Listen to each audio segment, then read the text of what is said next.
Kilaban, former Undersecretary ng Public Safety DILG, former Director of Land Bank, and former Commissioner ng PACC. Walang iba.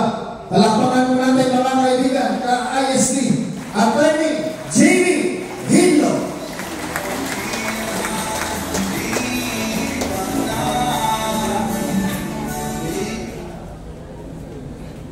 Mayong hapon sa tanan at sa Solid Duterte Supporters Group. Mayong hapon sa tanan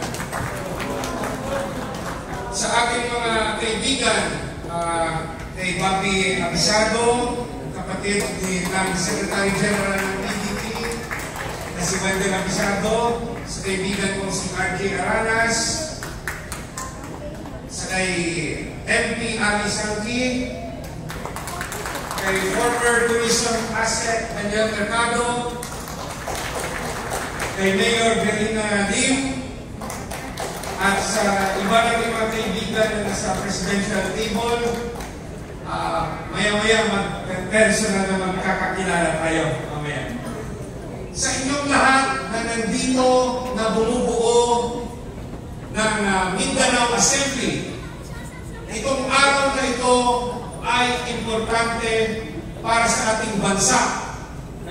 Noong nakaraang 2014, kami po ni Mark Masanggid kasama ng mga Marco Polo 15, yung nag-umpisa ng MRRD, NECC at mga piling opisyal ng PDP Laban, pumunta kami ng Davao City para harapin at magkaroon ng meeting kay dating Mayor Rudy Duterte. Noong mga panahon yun, wala pang presidente na nanggagaling sa Mindanao. Ang Mindanao ay uhaw na uhaw sa pansin. Kaya nga may mga panawagan doon at bumabalik na naman ngayon na maghiwalay ang Mindanao dahil nararamdaman ng mga taga-Mindanao na parang binabaliwala sila ng mga kapatid sa ibang sulok ng Pilipinas. Totoo ba yun? Pero ito ay ating hinarap. Meron kayong kaibigan na galing Visayas. Ako ang isa-isang delegate ng aking probinsya, Negros Occidental. Dumalo ako sa inyong Mindanao Summit. Sa tingin ko, 2015 na ata yun. Noong mga panahon yun, naalala ko dito rin sa Grand Mense Hotel. Ang host noong mga panahon yun ay si dating Agriculture Secretary Manny Piñol. Late akong dumating sa hotel. Nag-remind si Secretary Piñol, wala pa doon si Tatay Digong o si Mayor Duterte. Sabi niya sa mga dumalo, wag nung sabihin na patakbuhin si Mayor Duterte dahil babarilin kayo nun. Sabi niya, binantaan niya na si Kapitan Marmasanggid noong mga panahon yun. Kaso hindi ko narinig na sinilin ko. Noong nagkaroon ng open forum, walang nagbanggit na mag-apila na patakbuhin si Tatay Digong. Wala. Yung taga Negros, Ilonggo, nadali. Hindi narinig yung instruction. Noong open forum, sinabi ko sa inyo, Mindanao, bakit sa tagal-tagal ng panahon, hindi pa kayo nagkaroon ng presidente? Kayo'y nag-aaway-away. Sumusuporta sa taga-ibang lugar. Dapat magkaisa ang Mindanao para magkaroon kayo ng inyong kauna-unahang presidente.